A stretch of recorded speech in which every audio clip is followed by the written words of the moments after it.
Welcome back to Eagles Draft Central. We're going to look at, the build up towards the draft, and we're looking at a special position today, one that specializes in speed and coverage ability, covering those wide receivers. That would be the cornerbacks. And the Eagles are in need of someone at that position or someone's because within the next couple of years, we're going to need to replace both of our starters, and that's considering one might be replaced in the interim with someone that's already on the roster. But anyways, we need to draft some young pups. Or we could go trade, but let's look at the draft because that's the object of this video. Anyways, let's jump into it. What's up? It's your boy Cintron coming back at you with another analysis video. And kid you not, that's my real name. The draft is nigh upon us. It'll be like 2 days by the time this video comes out. Let's get into it. Ranking 13 cornerbacks in the 2024 NFL draft. And there's more than that because we're going to get into some other guys because really looking at slot and you're looking at boundary corner. So they're two different positions, vastly different because you're more relying on quicks on the inside, and you're going towards an area of the field, more likely playing in zone coverage. You can follow somebody, but it's going to be short bursts in smaller areas of the field. Whereas on the outside, you're truly on an island by yourself. Darrelle Revis Island, he truly made that his own because he wasn't being helped a lot of the time, and even if he had some safety help, they were shading. They couldn't, directly get there. So a lot of times he was on his own. So let's look at the corners that excel at that, as well as excel and in different systems, and just see what these guys can do and how they would be applicable to playing here. Because we have a gaggle of guys. I keep using that word this week, but that's just my word for this week. That we have that got experience last year. Some that were rookies and others that are veterans, but there are different ends of the stick. Some guys starting their career and some guys closing it out. They're closer to the finish line than the start. But let's start with Darius Slay. Adequate last year. I think he's good for another year, and then he's really going to start to slip. James Bradbury looked cooked last year, Burntberry as they called him, but he's still on the roster and has yet to be replaced. So there are some candidates on the roster, like Isaiah Rodgers, who's come back from suspension. He just got reinstated today or yesterday. Don't know which one, but depending on where you are in the world. I'm in, the other side of the world in Asia. So for me, it was today. But, looking forward to see what he can offer as a boundary corner, even though he is light. He's a $175. He ran a 4.28 at UMass. And, that boy flies. So, some solid coverage the last time he did play in 2022. So looking forward to see what he can bring to that position and where we'll actually slot him because he has the profile physically of a slot receiver. So I'm excited to see whether he gets plugged there or moonlights there or what the Eagles decide to do with him now that he's officially back on a roster. Other guys, Eli Ricks got some burn last year, but he was mispegged as an interior guy. He was on the outside. He showed some confidence, but he still needs a little bit of seasoning. But he's a depth guy for right now. I forgot about this guy. He tore his Achilles last year. Zach McPherson. We'll see what he brings to the table. We tried to put him as an interior corner last year. He was the backup slot corner, and then he went down. But spent I think a fourth on him. We still don't know what we have in him. So he's going to be one of those guys, spaghetti, throw at the wall and see what the fuck sticks. We brought back Avonte Maddox. He's slated to be our slot guy, top guy, but for how long is always been the question because he's never played a full season, I believe. And he missed a slew of games, 12 or so last year. And yeah, man, it was in and out. And then he came back, he didn't look like the same guy. So even if he does, you can only, for so long before before he goes out of the lineup, as he did in 2022. Next up, we have Keely Ringo. We spent pretty much a third-round pick on him, a future third-round pick. I think it might have been a 2024 pick. And we drafted him in the 4th round. So, yeah, I mean, he's a guy that, has lots of measurables, very fast, 4.36 at, 210, 215 range, 6'2", 6'1" corner, so very tall, has the measurables. But as we saw last year in the Arizona game, he got exposed, got crossing his face. Did a little bit better after that, but he's a guy that has to play in certain coverages, with certain leanings and he's not there yet. So we'll see what he can do. But with that group of guys, no one's really a standout as far as like a shutdown guy. So we might want to go ahead and get one of those guys in the building. Let's look at who we potentially might be bringing in, or at the very least, like I hope so. All right, tier 1, Tyron Arnold. He's a superb guy, has athletic traits, ran a 4.51, not the fastest, but he has good potential, man. He popped up this year. I think he was a redshirt sophomore. So started across his college teammate. Obviously, he's a standout guy, but he has the higher ceiling, but for me, the lower floor, because he has, I wouldn't say it's not boom or bust potential, but it ranges from he could be an average guy to he could be a shutdown guy. Where he falls, I think he most likely falls in the middle. He'll be an above average corner. I don't think he'll ever be spectacular, but that's just me. That's just my assessment, is the way I feel about him. Quinyon Mitchell, however, I think he's a superstar. Has the traits: 4', 4.33, 6 foot, buck 95. He can come and hit.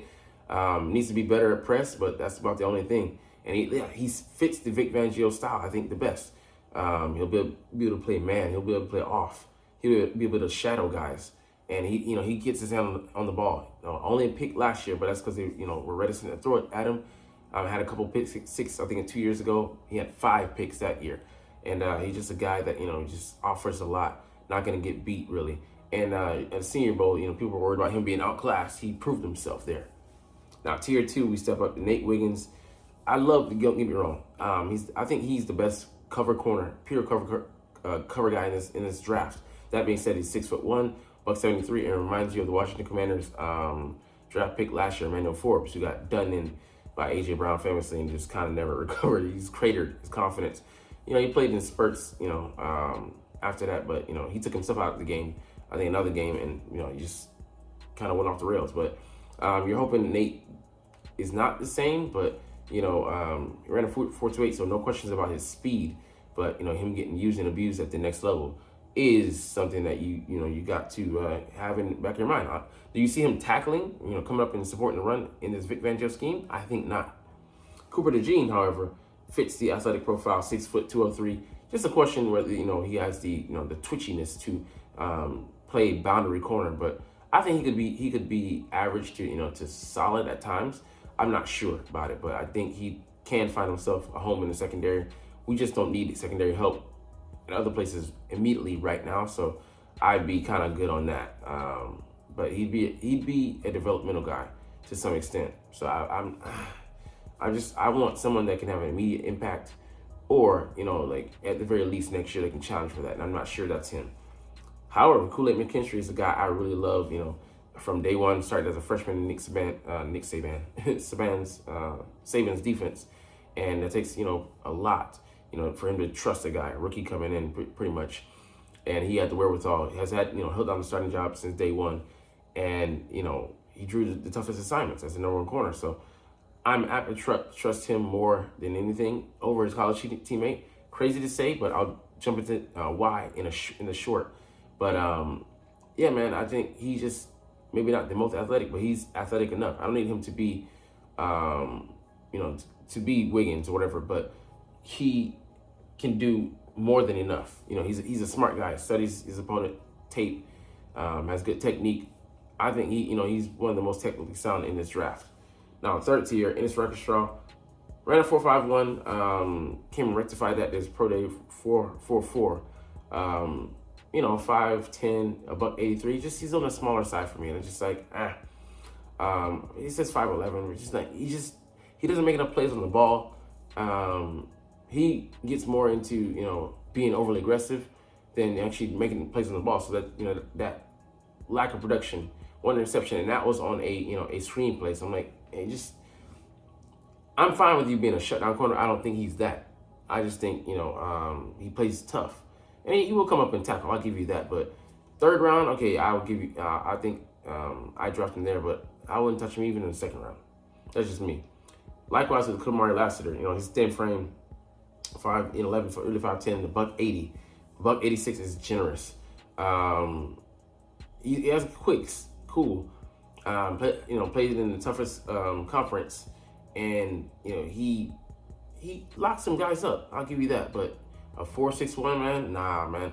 We're not looking to go for a cornerback 2. I want a cornerback 1, and I don't think he has the potential to reach that. More likely as a slot corner. That's cool, but I don't think we need to draft for a guy who's more likely a slot than an outside guy. Duality to him. Sure, he can play inside and outside. Quinyon can, Teron Arnold can, and this guy can. Max Melton. I love his profile. He's on the smaller side, 5'10", but he's so solidly built at buck 87. No question about his speed. Ran a 4.39. The brother of Packers rookie wide receiver this past season, Bo Melton. He's such a complete player. Has all the confidence. Will come up and challenge. Has very solid technique. He plays very good. Gets his head around, sinks his hips. He can play the slot, so he can come in and immediately impact his defense as a slot defender, or he can even play some safety. So I love his versatility. Shout out to Top Billing. I think he put me on this guy, and yeah, he's just such a standout. TJ Tampa, I do like him. I think he won't be an immediate contributor, so it'll be more like a next year type of guy. Long cornerback, 6 foot, buck 89. I think he plays in that buck 90 range, so he's a very solid guy. Can play in zone. He can play in man, but he needs to get a little bit better at the press. But he ran a 4.52, which is but he's a bigger corner, so I like that. But the Ennis, he's a smaller guy. I just think he's gonna fall victim more to the sizable wide receivers of the league, whereas TJ Tampa can hold his own, and he can be taught the finer details. Mike Sanders still, I think, probably, if not the best, one of the best slot corners, pure slot corners in this draft. 5'9", buck 82, was a former wide receiver, switched over to the right side, the dark side, defensive side, and he's been the best slot over the past 2 years. So I think if you draft him purely as that, wait until the third, cool. But I don't know that he's gonna make it that far. Someone might draft him in a second. Because, slot corners you're making a sizable impact with teams going like 60% of time in nickel packages. It's just become a starting position by de facto. Andrew Phillips, I like his game, but, 5'10", a buck 90. I don't see him as purely a slot, but I think that's where his talents best shine. Day 2, day 3 pick. I think start day 3 would be perfect if we're looking to go there. But, he overly aggressive, he needs to rein that in, but I think he has a lot of traits that you would like. DJ James, just the frame that worries me, has some good game. So the frame, cool, but the game is legit. Round 3, I would say round 4 to 5 is where I would like to draft him, but tough guys, that size just worries me, man. Just real thin. Need some guys that can come and lay the wood. Pause. Nehemiah Pritchard, the size, speed, weight ratio. Guy 6 foot, buck 90, probably ran in, I think, 4.4s, maybe 4.3s. 4-year starter, so that starting experience, you can't really replace that. The bumps and rises, the highs and lows, he's seen a lot of it. So if he can come in and learn, like I said, some hard coaching, he could be a player. But there's a lot of room for him to go bust. But which is why I would play low value market on him. Value mark. All right. Let's come in and look at a couple of other corners that are overlooked and there's other people missed. And I hope this just eventually loads, but PFF is taking forever. Come on, man. I'll have to come back to you. All right, let's see.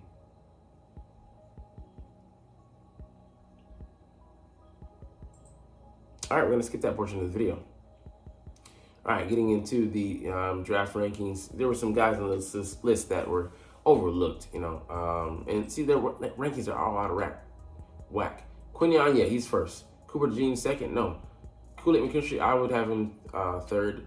And see, for me, Terry Arnold, this is where he should fit in.